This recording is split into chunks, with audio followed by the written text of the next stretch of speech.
올해 소원 들으셨습니까? 인생 역전이라는 로또 1등. 아마도 많은 분들이 새해 소망으로 이런 것도 빌어보지 않았을까 싶은데요. 그런데 최근에요.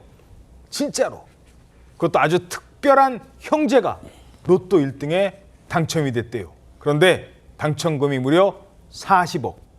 40억인데 형제니까 똑같이 20억씩 나누기로 했답니다. 그런데 이 로또 1등 당첨된 형제, 특별한 사람이었대요. 아주 색다른 사람.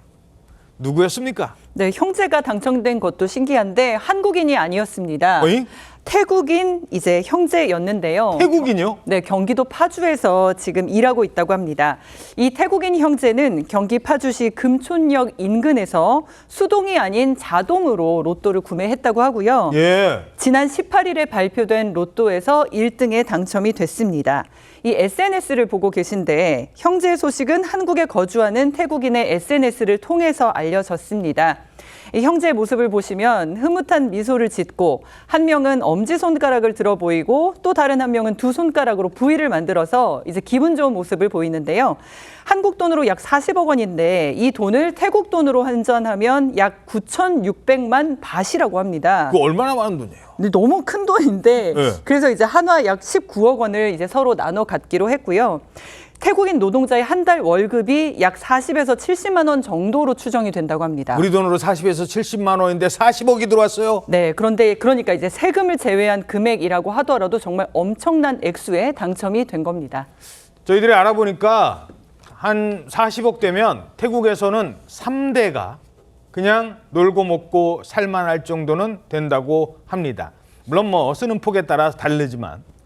자, 그러면 이분들 이 돈, 야, 이제 한국에서 아주 떵떵거리면서 사시는 겁니까? 한국에서 사는 건 아니고 태국으로 돌아가서 태국으로 가요? 부자로 살 준비를 하고 있다고 합니다. 태국 가서? 네, 지금 짐을 싸고 있다고 하는데 거의 금이 환영을 하게 될 것 같습니다. 이 사례가 태국 매체에서도 굉장히 화제가 됐는데 태국 매체에 따르면 이 저 형제가 태국에서 학교 졸업한 후에 일을 하다가 한국어를 공부한 후에 한국으로 왔다고 합니다. 예. 그래서 5년 정도 동안 한국에서 합법적으로 일을 했다고 하고 또 저 당첨자의 부모도 태국 매체가 뭐 조명하고 있는데 오호. 부모가 우리 아들이 평소에 좋은 일을 많이 해서 당첨이 됐다라고 얘기했다고 합니다. 그러면서 평소 좋은 일을 많이 했구나. 네, 그러면서 아이의 돈이지 우리의 돈이 아니다. 우리에게 줄지는 아이에게 달려있다. 이런 인터뷰도 했다고 합니다. 오, 손흥민 선수 아버지가 생각나네. 뭐 어찌됐든. 자, 근데 이게 외국인이 우리나라 로또에 당첨이 됐잖아요. 이때 궁금한 거 하나만 짚어보겠습니다. 세금.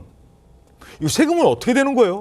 이 외국인이 한국 복권에 당첨이 되면요. 내국인과 마찬가지로 세금을 내고 그 금액을 수령을 할 수가 있습니다. 만약에 국내 거주자라고 한다면 내국인과 동일한 세율을 적용을 받게 되는 것이고요. 아, 이분 파주 금촌에서 일하신다고 했거든요. 그렇죠. 그래서 내국인과 동일한 비율의 이제 세율로 적용을 받아서 세금을 납부하고 그리고 남은 금액을 수령하게 되는 것이고요. 혹시 여행 왔다가 이렇게 당첨이 될 수도 있잖아요. 그런 사람들 있지. 여행 와서 사는 거 그렇죠. 일주일도 아닌 한 2, 3일 있다 가는데. 그렇죠. 그렇게 비거주자인 경우에는 거주지과의 이 조세 조약에 따라서 세율이 정해진다고 합니다. 그러면 우리나라에는 세금 안 내고 그 나라에 가서 뭐 조금만 내도 되는 거네요? 그런데 비거주자라고 하더라도 조약에 따라서 세율이 정해지는 것이고 우리나라 일정 부분은 납부를 해야 되는 부분이 있습니다. 그렇군요. 결국 한국에 13억 세금 낸다고 합니다.